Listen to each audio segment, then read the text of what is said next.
Miss হবে না আপনার পছন্দের টিভি শো দেখুন জি5 অ্যাপে একদম ফ্রি। দুই বোন মিলে বিজনেসটা জুয়েলারির বিজনেস, শাড়ির বিজনেস। আমাদের ছোট ব্র্যান্ড আজরাক বাই মাম্পি। ছোটবেলায় আমার উপর দিদিগিরি ফলাতো, কিন্তু ও এখনো বাচ্চাই রয়েছে, আমাকে এখন ওকে গাইড করতে হয় আমার উপরে, আর কিছুই না। আমি একটু অ্যাস্ট্রোলজিতে বেশি বিশ্বাস করি। ঝগড়াঝাটি হল্লাহাটি যতই থাকুক রাগ, বাবা মায়ের আদর যতই কেউ না করুক ভাগ, তবু তারা বন্ধু ভীষণ, মাপ করে ভুল ত্রুটি, পাশাপাশি সাথে থাকে দুই বোনের ছুটি। মাম্পি মনীষা। আমি বড়, ও ছোট, কিন্তু ছোটবেলা থেকেই পুরো জিনিসটাই উল্টো। ও বড় আর আমি ছোটর ভূমিকাই পালন করেছি। অ্যাকচুয়ালি আমাদের এজ ডিফারেন্স 7 ইয়ার্স। ও অনেকটা। হ্যাঁ অনেকটাই, কিন্তু ওই আমার দিদি, মানে আমরা দুজনেই আলাদা প্রফেশনের। ও হচ্ছে মানে এখন তো আমি পুরোপুরি বিজনেস, কিন্তু এর আগে আমি কেন্দ্রীয় বিদ্যালয়ে পড়াতাম, তারপরে বিজনেসে আমি এসেছি। সরকারি চাকরি? হ্যাঁ, কেন্দ্রীয় বিদ্যালয়ে আমি চাকরি করতাম। তখন দেখলাম না, এটাই আমি বরং করি, এক্ষেত্রে এটাই আমার ভালো লাগছে। মানে ছোটবেলা থেকে ড্রয়িং করতাম, সেখান থেকে আস্তে আস্তে দেখলাম শাড়ির ম্যাচে ম্যাচে গামছার জুয়েলারি, আজরাক প্রিন্টেড জুয়েলারি, এগুলো বেশ একটা টাইমে খুব চলছে। তখন নিজেই এগুলো বানানো শুরু করলাম, আর দেখছি আস্তে আস্তে মানে রেসপন্স আমি খুব ভালো পাচ্ছি।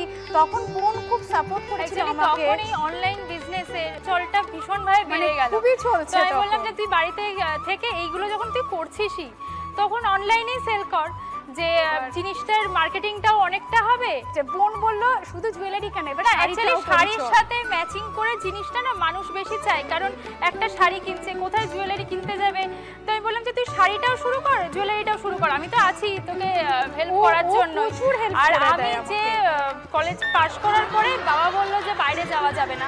কিরকম প্রাইস রেঞ্জে রাখো তুমি? আমার কাছে জুয়েলারি একদম স্টার্টিং 150 থেকে, আর চুড়ি তো 12 টাকা থেকে শুরু। দিদি তো ব্যবসা নিয়ে পুরোপুরি ব্যস্ত, তুমি কি করো মনীষা? আমিও আস্তে আস্তে এদিকেই ঢুকে যাচ্ছি, কারণ বাইরে যাওয়া যাবে না, কোনো কিছু করা যাবে না, তো এটার দিকে আস্তে আস্তে। আগে চাকরি করতে? না, আমি তো বিটেক কমপ্লিট করেছি আগে। ও দুবার চাকরি পেয়েছিল। আমি দুবার চাকরি পেয়েছিলাম। খুব ভালো থেকো মাম্পি মনীষা, আমার অনেক শুভেচ্ছা রইল তোমাদের দুজনের জন্য। ঠিক আছে, ব্যবসাটা আরো বড় করো।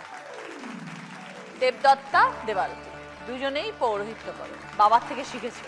হ্যাঁ, ছোটবেলা থেকে দেখেছো বাবাকে? হ্যাঁ, ছোটবেলা থেকে বাই প্রফেশন আমার বাবা, ঠাকুরদাদা সবাই পৌরোহিত্যই করতেন।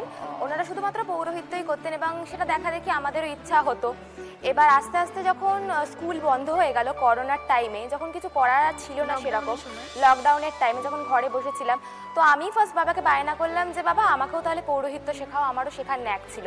তো বাবা কিছু বলেনি, বাবা বলেছিল হ্যাঁ শেখাবো। আমি ফার্স্টে নিজে বই নিয়ে দেখতাম। এবার বাড়তে যখন থাকলো তখন বাবা দেখলো যে হ্যাঁ ওর ইচ্ছা আছে, তখন বাবাই আস্তে আস্তে আমাকে শেখানো স্টার্ট করলো।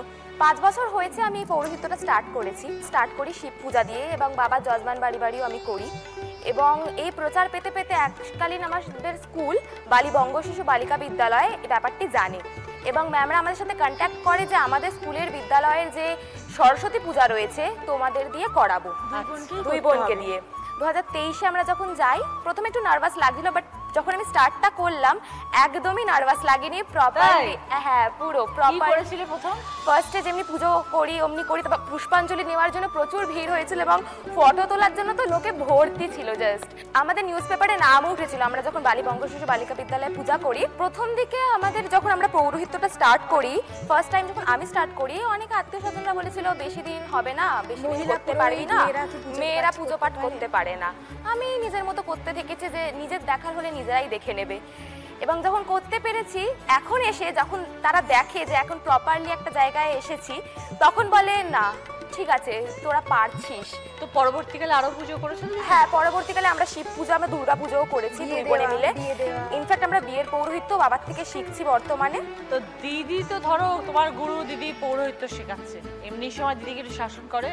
ভীষণ ভীষণ রাগী দিদি একদম, মানে এদিক থেকে ওদিক কিছু হলেই কেন করেছিস। আমি এইচএস দিয়েছি এবারে, আর ও 12-এ উঠেছে। এবছর আর কি কি পুজো হবে? এবারে হবে বুকিং হয়েছে? হ্যাঁ, যা যা পুজো হয়, এমনি পয়লা বৈশাখ ও হালখাতার যে পুজো হয় আমি করেছি, বাবা যেমনি করে তার সাথে সাথে আমি করেছি। সরস্বতী পুজো এক্সেট্রা সব করি, দুর্গা পুজোতেও করবো, লক্ষ্মী পূজা সব করি। বাহ, খুব ভালো। এরকম ভাবেই নিজের সব স্বপ্নগুলো সফল করো একটা একটা করে। চন্দ্রিমা দিশানি, কি করো তোমরা এখন? আমি প্রফেশনালি কোরিওগ্রাফার, ডান্স টিচার আর ফিটনেস ইনস্ট্রাক্টর। অনেকগুলো জিমে আমি as a fitness instructor training দিই, আর তার সাথে আমি ডান্স কোরিওগ্রাফি করি, ইভেন্ট ম্যানেজমেন্ট কোম্পানিজের সাথে যুক্ত আছি। আর আমার বোন এইচআর। আমি এইচআর প্রফেশনাল দিদি, আমি হিউম্যান রিসোর্সে আছি কর্পোরেট এমপ্লয়ি হিসেবে। আর সবচেয়ে বড় কথা, আজকে আমাদের এখানে আসার জন্য 99.9% ক্রেডিট গোস টু মা। একদম মানে মা না থাকলে আমরা সত্যি এটা করতে পারতাম না। ভীষণ বড় ফ্যান। মা আর দিদু পাশাপাশি বসে আছে, এত বড় ফ্যান। মানে কালকে দিদু এসেছে। পরিবারে তোমরা দুজন, মা বাবা আর ঠাকুমা? না, বাবা অ্যাকচুয়ালি আমাদের 2009-এ, আমরা তখন অনেক ছোট। আমি 17 ইয়ার্স ওল্ড, আমার বোন 12 বছর বয়স তখন। বাপির সেরিব্রাল অ্যাটাক হয়েছিল, তো ফিট ছিল, একদম ফিট একজন মানুষ একদম। আর বাপিও প্রচন্ড অ্যাক্টিভ একটা পার্সন। তো বাপিকে যখন হারালাম সেই দিনকে অ্যাকচুয়ালি ফিল করলাম যে আমরা দুই বোন। ও দিদি অ্যাকচুয়ালি মানে ওর তখন মানে সেই সময় থেকে তোমাদেরকে মাই বড় করেছে। হ্যাঁ, সেই সময় নিশ্চয়ই তোমাদের খুব টাফ সময় ছিল। একদম টাফ ছিল, অনেক কষ্ট করতে হয়েছিল। মা ওয়াজ অনলি 38 ইয়ার্স ওল্ড, তো বুঝতেই পারছো মানে একদম ইয়াং। অ্যান্ড মায়ের সবসময় মায়ের একটাই অ্যাম্বিশন যে আমার দুই মেয়ে যাতে অনেক বড় হয়, আর মায়ের অন্য আর কোনো ইচ্ছে নেই। বাপি চলে যাওয়ার পর মানে দিদি ভাই অ্যাকচুয়ালি বাপির রোলটাই নিয়েছিল, কারণ ও ফাইন্যান্সিয়ালি একদম মানে ওর তখন কলেজ চলছিল, মিউজিক অনার্স করেছে ও। তো মিউজিক অনার্স করতে করতেই একদম ডান্সটাকে প্রফেশনালি নিয়ে নিয়েছে পুরোপুরি। আর তখন থেকেই ওর আরও স্পেশালি ওখান থেকে মানে ওর ফাইন্যান্সিয়াল জার্নিটা শুরু। চন্দ্রিমা দিশানি দুজনেই খুব ভালো থেকো, এইরকম ভাবেই ঝগড়াতে এবং আনন্দতে চলে যাবে জীবনটা। একদম, বাট আমরা দুজনকে ছাড়া একদম ইনকমপ্লিট। একদম একে অপরের পরিপূরক, যতই ঝগড়া হোক না একদম মাকে সবসময় খুশি রাখার চেষ্টা করি। অবশ্যই। তনুশ্রী, অনুশ্রী, ছোটবেলার থেকেই অনেক কষ্ট করে দুই বোন বড় হয়েছে। হ্যাঁ দিদি, একদম। ও আমার থেকে 2 বছরের ছোট, কিন্তু ও মানে এত ব্রিলিয়েন্ট টাইপের। তনুশ্রী কি করো? আমি একটা প্রাইভেট সেক্টরে আছি 7 বছর ধরে, সাথে হচ্ছে আমি টিউশনও পড়াই। ভেরি গুড, দুজনেই চাকরি করছো, মা খুশি তার মানে? হ্যাঁ, দুই মেয়ে আমার সেটেল, দুই মেয়েই চাকরি করছে, রোজগার করছে। কাউকে যদি ভালো লাগে আমি এসে বলি আমার না একে ভালো লেগেছে, আমাকে ও বলবে কি নাম দে আর ডেট অফ বার্থ দে। ওই তো তারপরে আমাকে বলবে ছেলেটা ভালো না খারাপ। তো এমনই চলতে থাকে। আর দিদি ধরতে গেলে মা যেমন আমাকে কি বড় করেছে, সেম আমার দিদিও। নিশ্চয়ই দিদি তো মায়েরই মতো। কারণ বাবা মারা যাওয়ার পর বলতে হয় না, মানে বাবা যতটা না দেখতে পেরেছে, আশা করি দিদি অনেক সাপোর্ট করেছে। একদমই তাই। ভালো থেকো দুজনেই, অনুশ্রী তনুশ্রী। জীবনে আরো অনেক বড় হতে হবে। আপনিও ভালো থাকবেন। আজকে দারুণ মজা হলো আমার মঞ্চে, সবাই তোমরা এসেছো। আজকে একটা বিশেষ দিন, সেটা হচ্ছে অক্ষয় তৃতীয়া। সবাইকে টিভির ওপারেও জানাচ্ছি আজকের দিনের অনেক অনেক শুভেচ্ছা, অভিনন্দন। জি5 ডাউনলোড করুন আর সব এপিসোড দেখুন একদম ফ্রি।